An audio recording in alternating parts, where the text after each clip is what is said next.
words can slice people in half and hurt people. If we see it in the hallway or in the classroom or something, we'll be, hey man, that's not cool. We have not eliminated bullying. I don't think any school has. If they have, please tell me how to do it. Bullies often cause chaos on campus, targeting victims with taunts that can turn to terror. So what are some effective ways to fight back? And how can this paper chain help? Tonight, we'll tell you how students are not afraid to take a stand and how schools are battling to bounce bullying out of the building. The National Education Association estimates more than 160,000 students miss school every day because of fear of attack or intimidation by other students. We've shown this shocking video before of one student turning the tables by bringing his bully to the ground. But experts say when words are weapons, fighting back is not the answer. They recommend tools that have worked before, like looking a bully in the eye and confidently saying, "Stop." Or try asking why when a bully insults you. Ask it repeatedly and they may walk away. And instead of feeling glued to the ground when you're bullied, you might want to try leaving. Joanne? Of course, there is no perfect solution for every situation, but schools these days are hoping to find just the right plan. And some are starting early by educating kids on how to stand up and stop bullies. Action News reporter Anu Prakash shows us some creative ways schools are coping with the crisis. I think it's really affected our school. Helped us come together. In St. Clair Shores, South Lake High School students are connecting. We can be like, a person that we don't always normally talk to. If we see it in the hallway or in the classroom or something, we'll be, hey man, that's not cool.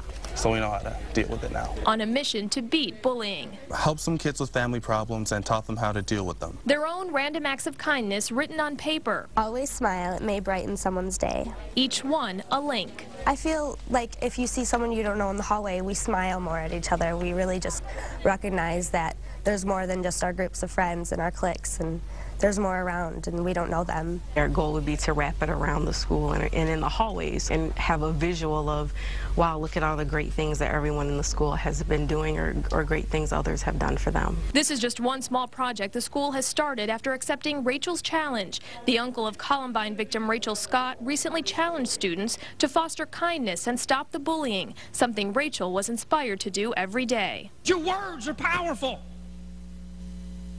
Your words can slice people in half and hurt people, or they can heal people and help people. It's your choice. And recently over at Larson Middle School in Troy, even though all of us are different on the outside, we're all the same on the inside.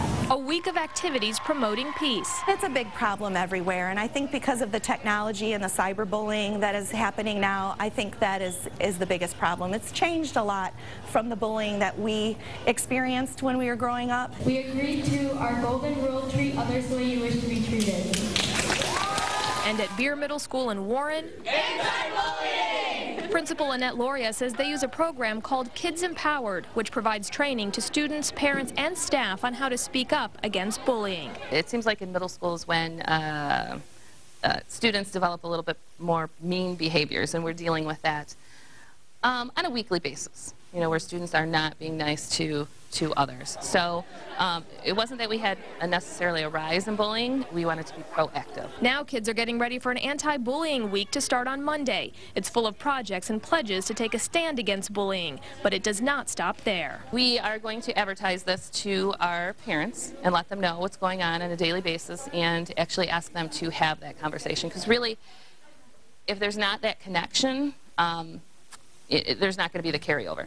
We need to work together as a team. So definitely the parents are a huge piece, and we're going to keep them in the loop in order to get this done properly. And back at South Lake High School, that random acts of kindness chain continues to grow. We have not eliminated bullying. I don't think any school has. If they have, please tell me how to do it. But at the same time, I think this small step, and it's a very simple step, those steps can be taken to help promote the safety of your students. That's what we'd like to see. Anu found some valuable resources for schools and parents to fight bullying. She'll post them later today at WXYZ.com. One victim struggled with fear every day because bullies refused to back down, cutting herself off from the outside world. The kids targeted me more because of my physical differences. Kids purposely would come by and they would shove me into a wall, thinking it was a funny thing to do. Because I was weaker and not physically capable of you know, standing up for myself. But she persevered, putting her pain in the past and focusing instead on a future where she could empower victims to vanquish their own fears. Tomorrow on Action News at 5, Anu Prakash will show you what this woman is doing to reach out to children in the fight against bullying. You won't want to miss her inspiring story.